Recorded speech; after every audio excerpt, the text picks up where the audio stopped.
Shri Adhir Ranjan Chaudhary ji.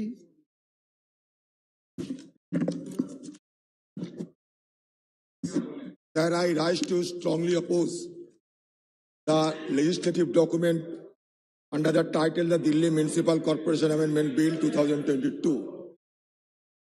The crux of this legislative document is clearly indicating that this government has been hell-bent upon encroaching the jurisdiction of the state and undermining the cooperative federalism.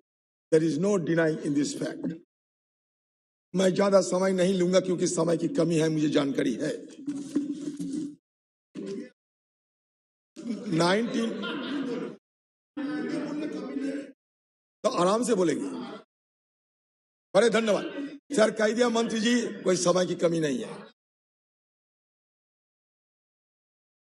अच्छा किया 1989 में Balakrishnan committee, 2001 में वीरेंद्र प्रकाश committee,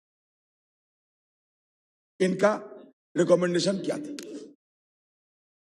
इनका recommendation ये थी कि इसको टाइफरकेशन किया जाए। टाइफरकेशन के मतलब से 3 नहीं, उसके अलावा भी और 2 रह गए, एक कैंटोनमेंट और एक दिल्ली म्युनिसिपल काउंसिल। तो ये आज की नहीं बल्कि 1989, 2001 ये 2 कमेटी की ये रिकमेंडेशन थी। आज आप घुमा फिरा के फिर रीयूनिफिकेशन की बात करते हैं। देखिए, हर चीज में दुनिया की एक टाइम एंड स्पेस डायमेंशन होती है। ये टाइम एंड स्पेस डायमेंशन ये बताते हैं ये आपका ये जो निर्णय, इसके पीछे एक राज छुपा हुआ है। ये राज ये है कि आप नहीं चाहते कि 5 राज्यों में चुनाव की नतीजा निकलने के बाद दिल्ली में चुनाव हो और बीजेपी का मुंह में चूना लग जाए। ये आपका मंशा नहीं था, ये मुझे पता है। इसीलिए कभी हिंदुस्तान में ऐसा हुआ? मैं गृह मंत्री जी को पूछना चाहते हैं, हिंदुस्तान में कहीं ऐसा हुआ कि state election commission press conference बुला के जो चुनाव की ऐलान करने जा रहे हैं, 1 घंटा पहले गृह मंत्रालय से फोन आते हैं कि चुनाव को स्थगित किया जाए क्योंकि हमें ये दिल्ली म्युनिसिपैलिटी को रीयूनिफिकेशन कराना है, मार्जर कराना है, 3 म्युनिसिपैलिटी कॉर्पोरेशन को मार्जर कराना है। ये हिंदुस्तान में कहीं हुआ न कहीं कभी होगा। सर, मैं अमित शाह जी को पूछना चाहते हैं, अरे कम से कम राम नाम की शपथ लेके कहिए, कसम लेके कहिए कि आपका नियत और ईमान साफ है। सब जानते हैं ये किसी में कोई इसमें कोई राज नहीं है, सब जानते हैं। इसमें कोई छुपा कुछ नहीं है, सब जानते हैं कि आपकी हालात दिल्ली में ठीक नहीं है, आपके खिलाफ एंटी इनकम्बेंसी बढ़ रहे हैं, इसलिए आप ये रास्ता अपनाया। अगर देखिए, ऐसा ही करते करते आपने इस सदन में कभी जम्मू कश्मीर में 370 को खारिज करते हुए यह वादा किया था कि मैं अभी स्टेट को भंग कर रहा हूं, अभी स्टेट को भंग करके यूनियन टेरिटरी बना रहा हूं, कुछ ही महीनों के अंदर वहां चुनाव होगी, डिलिमिटेशन होगा, लेकिन होगा ना होगा, कभी होगा न कभी हुआ, कुछ नहीं देखा। तो यह आपकी जुबान इस सदन में क्या था, फिर अभी आके दोबारा ये करने लगे हैं कि हाँ यहाँ चुनाव होगा, कोई चिंता नहीं। अब बताइए, 2017 साल में जब चुनाव हुआ था उसके पहले डिलिमिटेशन हुई थी, और डिलिमिटेशन में 17 महीना लगी थी। अब खुद देखो। तो अगर इस बार फिर आप चुनाव कराने की अगर बात करें तो इसका सेंसस किस आधार पे होगी? सेंसस 2023 के आधारित होगी या जो है उस पर आधारित होगी? दूसरा बात, अब कितने समय लगेगा यह दोबारा चुनाव कराने के लिए? क्योंकि 2017 में 18 महीने गुजर गए थे सिर्फ डिलिमिटेशन में, इस बार कितने महीना आपको जरूरत होगी ये आप बताइए। यह हमें जानने की जरूरत है, इसलिए कि हमें पता चलेगा। आपकी कथनी और कहनी में अंतर तो हम दिन रात देख रहे हैं, इसलिए भरोसा हमें एकदम कम है, ना कि बराबर होती है। एक चीज और देखिए कि देखिए with the removal of the word government from section 3A, which refers to division of Delhi into zones of the Delhi Municipal Corporation Act 1957, the center unilaterally can alter, increase or diminish the area or any zone. इसलिए मैं ये कहता हूं कि आप सदन के अंदर ये स्पष्टीकरण करें कि आपकी मंशा क्या है। सर बात यह है कि तो कुछ 2 मिनट उसको दे दो बिट्टू को। सर और सर 2 मिनट देंगे सर। और सर अमित शाह जी ने खुद कहा कि आप जितना समय जरूरत है कहते रहिए। हाँ तो सर मैं कानून की बात बोलो सर, कानून की बात करते हैं।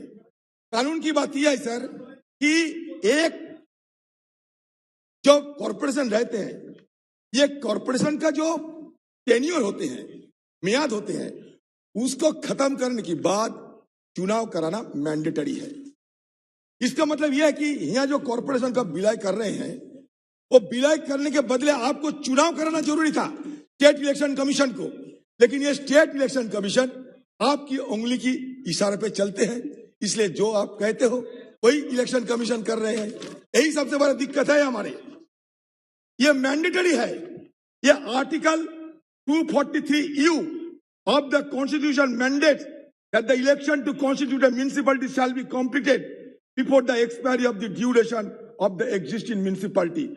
This is a mandatory provision which needs to be complied with by the election commission under all circumstances. by नहीं, election commission की ये कानून है। That the Delhi Municipal Corporation DMC Act 1957 was passed by Parliament. Before that, the municipal affairs of Delhi were run by multiplicity of agencies, leading to problems. This act created a unified body called DMC. In 2011, the corporation was trifurcated. This was done by amending the act in the Legislative Assembly of Delhi and not Parliament.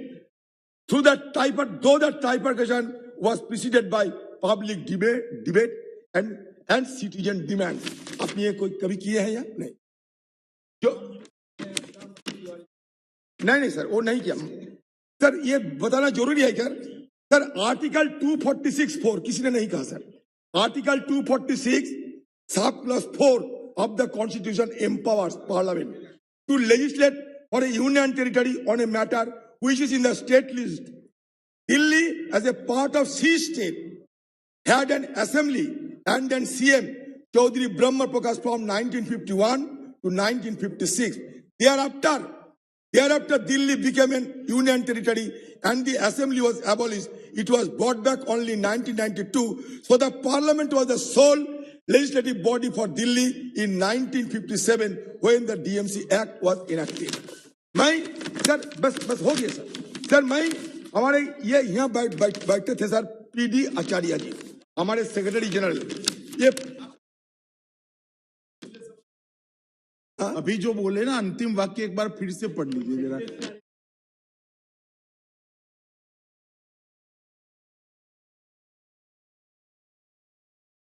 So Parliament